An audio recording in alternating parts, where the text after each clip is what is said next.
Welcome everybody to Forza Horizon 4, and today we're taking a look at the 1986 Ford Escort RS Turbo. Now this was part of the third generation Escort, which was made between 1980 and 1986, with the RS Turbo model introduced in 1984.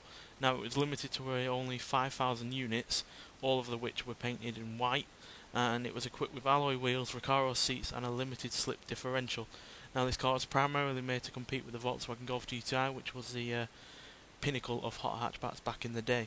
And yeah, this for the most part comes close to beating that car, and in some respects it does actually beat it. Now it's not as modest as the Golf GTI, it certainly looks like a sporty, more hardcore version of the Escort, with its flared wheel arches, its bigger bumper at the front, alloy wheels, the decals on the side, and the obviously big rear spoiler, as well as that really rather large single exhaust. But it still keeps all the practicality of a standard Escort, as obviously it's a hot hatchback like the Golf GTI. Very large rear boot there, and obviously plenty of space in the back for passengers, because this is slightly bigger than a Golf GTI. But that also means that it weighs a bit more as well. It weighs 2,154 pounds, which is 245 pounds more than the GTI.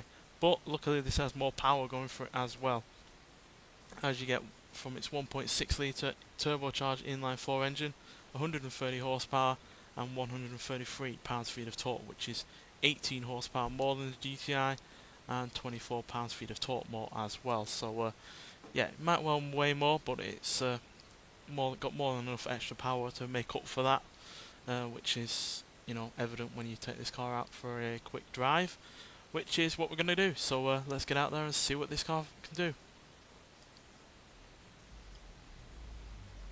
Now, because this Escort does weigh more than the GTI, there is no difference between this and that in terms of 0 to 60 time, which both do it in 8.1 seconds, which is still fairly quick.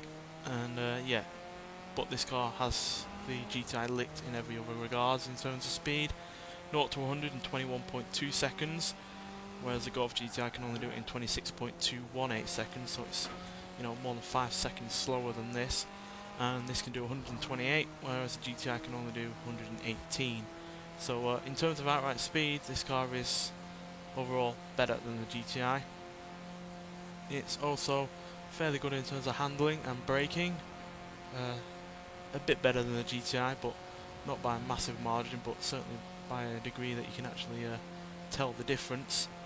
And yeah, obviously it's a lot less discreet, so if you're into a car that, you know, shows off the fact it's got performance and you don't have to actually tell anyone about it, then this is a car for you. And obviously it caters to a slightly different market than the GTI. And even though I do quite like this car, like I said, oops, I do apologise, I wasn't concentrating. Like I said, I do quite like this car, and I'm really glad it's in the game, because we've never had an 80s Escort before in a Forza game. So it's, yeah, high time that we've actually have one, and I am glad they've actually put it in the game, especially since we also have the original Golf GTI in this game as well, which we've never had before. We've only ever had the Volkswagen Rabbit before, which is the Americanized version, which has less power and less torque and just isn't as much fun to drive. So to have both 80s classic hot hatchbacks, which were, yeah, really rather big rivals against one another, is great. But I have to admit, I don't like this as much as the GTI. It's not because it's of the way it looks, it's certainly not because of the way it drives.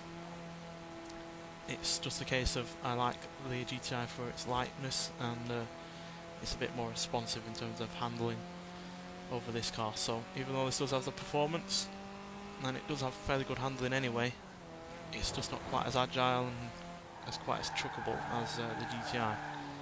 But it is only a really minor fault, really, and it's really based on an opinion more than actual fact. So I'm sure there are plenty of people that probably enjoy this more than the GTI, but for me the GTI just edges it out ever so slightly. But this does have obviously plenty of advantages over the Volkswagen, and yeah, hats off to Ford for really being able to compete against Volkswagen, really, because that GTI is, and probably always will be, the hot hatchback to try and beat, even after all this time.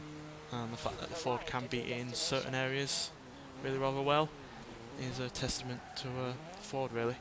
So yeah, seriously happy to have this in the game, and I hope you guys enjoy it if you can find it, because this was a barn find, but it's well worth the hunt, and yeah, it's a fun car to drive. Nonetheless, thanks for watching, and I'll see you in the next one. Bye.